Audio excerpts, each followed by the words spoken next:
Just pause at a moment, because when we were very lucky to have Simon Armitage come and visit us when we were developing the video, and he talked to us about what his inspiration was, looking at these aerial photos. And I think it was the fact that even though it's depicting something quite horrific, it's also, as an image, really beautiful, to look at. It's like an abstract piece of art in itself. You can look at the lines and the shapes that are formed. And I really liked that. And so I think that's where I started from, with just the idea of mark making and the vision of the land, marking out the land. So I did some tracing over the maps. It was very experimental because I didn't know where this was going to go. And I just put sheets of paper in my art studio and just started projecting and seeing what would happen with the way the light moves when I was trying to time it with the dance, but I was also filming. That's my hand. I'm filming as I'm making marks and then projecting it onto the wall. And again, it wasn't really a kind of logical thing. I was just really experimenting to see where we could take it. But I think what I wanted to do was to create a very sort of contrasty background that was monochrome, but some things that when the dancers came in, it would cut across them and, light them up and then send them into shadow, which you can see here. This was our test in the studio, and it was quite a striking thing, really. I think when we saw it, we didn't know what to expect, and it was so much more powerful than we imagined it to be.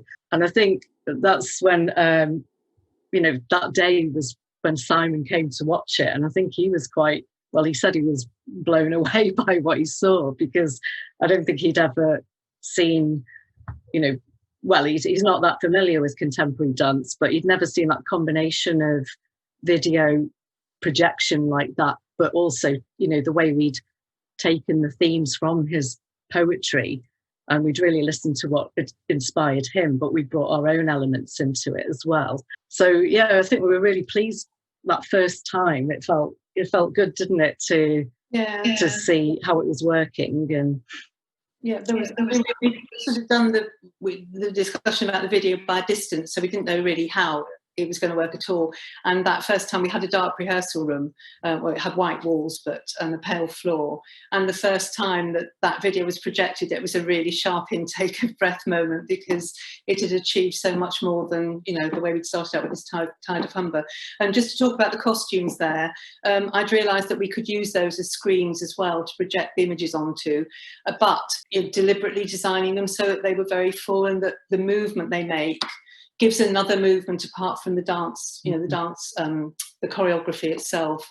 So they're always a really important part of the visuals there. So we thought we'd just show you a clip of that without talking over it, a clip of that performance.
Okay. Yeah, the video was a little bit jumpy there actually, but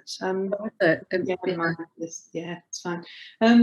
Yeah, so just to return for a minute to this tide of Humber, having seen that bit, Kirsty completely remade the video for that in the light of what we discovered making still. And, you know, we'd realised that abstract and textural projections worked really well and helped to create this sort of immersive feel. And also that in the original This Tide of Humber video, we had some shots of Hull. And actually, when people saw those shots of Hull, they were saying, oh, look, there's the marina, or there's, rather than actually watching the dance. So we sort of tried to avoid that this time. But, you know, it had moved us on quite a long way. So we'll just show you a tiny bit of the second version, the remake of This Tide of Humber.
So just to move on now, finally, to the most recent piece of work we did, which was actually about a year ago now. This was based on a poem called Pas de Deux by Jackie Kay. Actually, there's a version of this poem which was made by the Scottish Ballet, I think, years ago, which is so different from ours. It's quite interesting to look at the two, actually. I mean, it's a proper ballet. But this is a very different sort of poem. As I said before, it's quite tender. It's quite, you know, it has humour in it. It's quite gentle, and it looks at relationships. It looks at relationships through life, and it talks quite a lot about you know, young people meeting and going to dance halls at the particular time that she'd set this poem in, and then how relationships unfold as you move through life, and eventually, you know, one or other person is left. So it was different sort of material, and we had the opportunity this time to bring in some more dancers. So we brought in Samuel Baines and Sophie West, who had just graduated, and then Effie Maguire-Ward, who you see there in the middle, who's a very experienced performer. And she and Mark were very generous in terms of mentoring and supporting Sophie and Sam through their first professional engagement. But again, it was very much a collaboration. We had in mind that we wanted to set this in a rather different way. Originally, we were thinking about going to the Blackpool, the ballroom in Blackpool, the Tower ballroom in Blackpool, because part of the poem was set in a dance hall. But we ended up using Scarborough, the spa at Scarborough, which is fantastic because of the pattern on the floor, and also its wonderful backdrop with sea and sky and moon and so on. So Kirsty's going to talk just a little bit about the video for that, because it was the first time we went on location.